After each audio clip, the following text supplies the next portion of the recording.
जहां पर आपकी मीटिंग हो, जहां पर बीडीसी संघ का सम्मेलन हो, जहां भी धरना हो, वो व्हाट्सएप के मैसेज के माध्यम से कुटुंब पर लगभग 25,000 बीडीसी जुड़े हैं, उस पर मैसेज के माध्यम से, फेसबुक के माध्यम से जिस प्रकार आपको पता चल जाए, आपको घर द्वार छोड़ के चल देना है। क्योंकि महोदय, हम भी आपकी तरह एक आम इंसान है।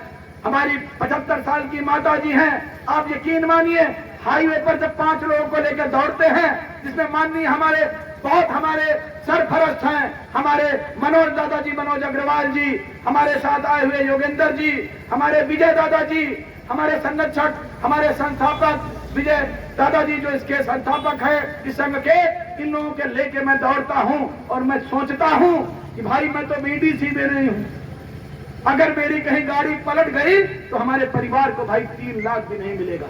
आप सोचिए, थोड़ी सी पीड़ा मेरी भी महसूस करिए महोदय। हम आपको एक करने के लिए, हम आपको एकजुट करने के लिए, आपका स्वाभिमान सम्मान दिलाने के लिए, जैसा हमारे संघ का नाम है प्रधान क्षेत्र पंचायत स्वाभिमान संघ, हम दिन रात एक कर दिए हैं। हम न जाड़ा देख रहे हैं, न गर्मी देख रहे हैं। आप यूट्यूब चैनल पर देख सकते हैं, हम कोरोना काल में निकले थे, मास्क लगाकर मैं मीटिंग कर रहा हूं, मास्क लगाकर आपका आंदोलन कर रहा हूं, मास्क लगाकर आपका भूख हड़ताल कर रहा हूं।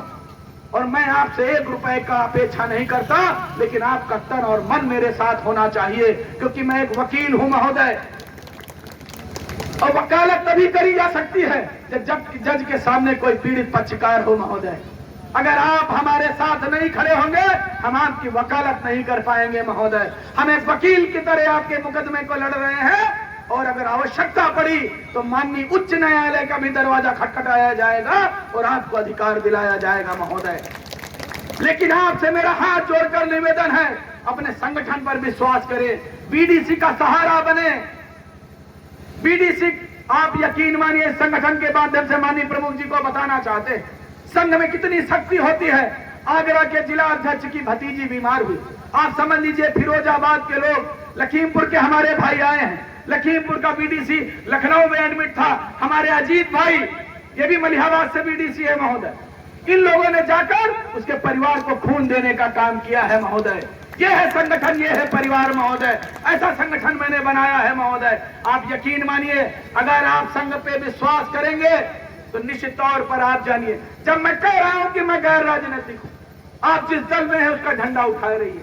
हम आपसे पैसा नहीं मांगते, हम तो यही शुक्रगुजार हैं आपके कि आप जो हमारा अपना काम धाम छोड़ के, अपना हर्जा खर्चा करके यहाँ तक आते हैं महोदय, यही आपका सहयोग है। कितने भाइयों ने देखिए सहयोग किया है, सबका नाम लिखा गया है ग्रुप में। 80,000, लगभग 70,000 बीडीसी व्हाट्सएप पर सीधे जुड़े हुए हैं महोदय। सबने 100-100, 200 रुपए का चंदा लगा के माननीय प्रमुख जी इसको बनाया है। अब सोचिए, इतनी तप और तपस्या, आज सोचिए, उठी है पीर पर्वत से पिघलनी चाहिए, और आज इस रामकोट की धरती से नई गंगा निकलनी चाहिए महोदय। आपको संकल्प लेके जाना होगा, संगठन का साथ देना होगा, निर्देशों का पालन करना होगा, तभी आपके, अन्यथा जानते हो क्या होगा, आपके भतीजे से, आपके भांजे से, आपके पोता से, आपके नाती से लोग कहेंगे कि तेरा नाना बीडीसी हुआ था, वो तो बिकाऊ था। कलंक आप पे नहीं, आपकी आने वाली 7 पुश्तों तक जाएगा। इसलिए इसे मिटाना है महोदय। और जिन्होंने कहा बीडीसी भाइयों अभी बहुत दूर तक जाना है, और जिन्होंने कहा तेरे बस का नहीं है, उन्हें करके दिखाना है महोदय। और आप यकीन मानिए, लखनऊ के बहुत बड़े राजनीतिज्ञों ने कहा था कि 10 बीडीसी आपके साथ नहीं आएंगे महोदय, क्योंकि आपकी परिभाषा अलग थी। लेकिन आज परिभाषा बदल गई है, नाम मिला है, पहचान मिला है, काम भी मिलेगा, मानदेय और विकास निधि भी मिलेगा। आपको भरोसा रखना होगा, संघ का साथ देना होगा महोदय। आपके घर कोई चलकर देने नहीं आएगा। जितनी भी क्रांतियां हुई, आज 15 महीने में आप पूरे प्रदेश में फैल गए। आजादी की लड़ाई 200 वर्ष तक चली थी महोदय। आप सोचिए, हमें थकना नहीं है महोदय। अगर इस बार का हमको मान लीजिए फल नहीं मिलता है, तो कम से कम 21 से 26 के बीच के बीडीसी को आने वाली 7 पुश्तें याद करेंगी कि इन्होंने संघर्ष किया था, हमारे पूर्वजों ने संघर्ष किया था, और मुझे ये अधिकार मिला है महोदय। आप इतिहास के रचनाकार हैं, आप भाग्य के विधाता हैं महोदय। हम फल वृक्ष लगाते हैं तो मैं फल खाऊं, ऐसी इच्छा नहीं रहती महोदय। हमारे बच्चे खाएंगे, आने वाली पीढ़ियां खाएंगी। यह शीशम का पेड़ हमारे पिताजी ने लगाया था, आज हम उसके दरवाजे बनाकर लगा रहे हैं महोदय। तो आपको अपने लिए नहीं, आने वाली पीढ़ियों के लिए लड़ना होगा।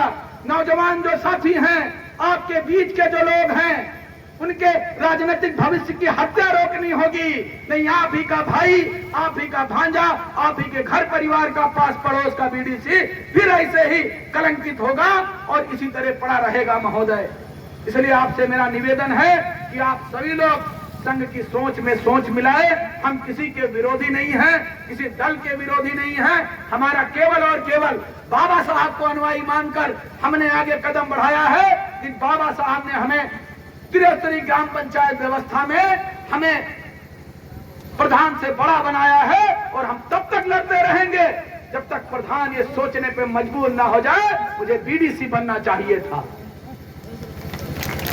और अगर आपकी निधि आ गई, आपका मानदेय आ गया, निश्चित तौर पर आप यकीन मानिए कि प्रधान भाई सोचेंगे कि हमें बीडीसी बनना चाहिए था। इसका दूसरा एक और पहलू देख लीजिए, अगर आज प्रधानी लड़ने का होड़ है तो अगर मानदेय और विकास निधि आ जाए तो स्कोप बढ़ जाएगा महोदय।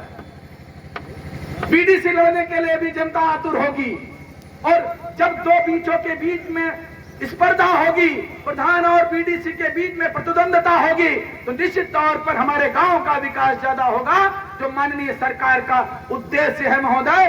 और जिस प्रकार विकास के कार्यों में हमारी यही मांग है कि हमारे बीडीसी भाइयों को भी विकास की मुख्य धारा से जोड़ा जाए। अगर हमारा प्रधान दायां हाथ है तो तब तक ये शरीर अधूरा है जब तक बाएं हाथ को भी मजबूत न किया जाए महोदय। जहां माननीय प्रमुख जी से मैं अंत में निवेदन करके अपनी बात को खत्म करूंगा कि अगर आपके पास 26 जनवरी में 10 झंडे आते हैं बांटने के लिए, तो महोदय उसमें से अगर 6 झंडे आप प्रमुख प्रधान जी को दे दीजिएगा, लेकिन 4 झंडे हमारे बीडीसी भाई को जरूर दीजिएगा महोदय, क्योंकि वो भी हमारा बीडीसी, वो भी एक जनप्रतिनिधि है, वो भी जनता के बीच में चुनाव लड़कर आया है।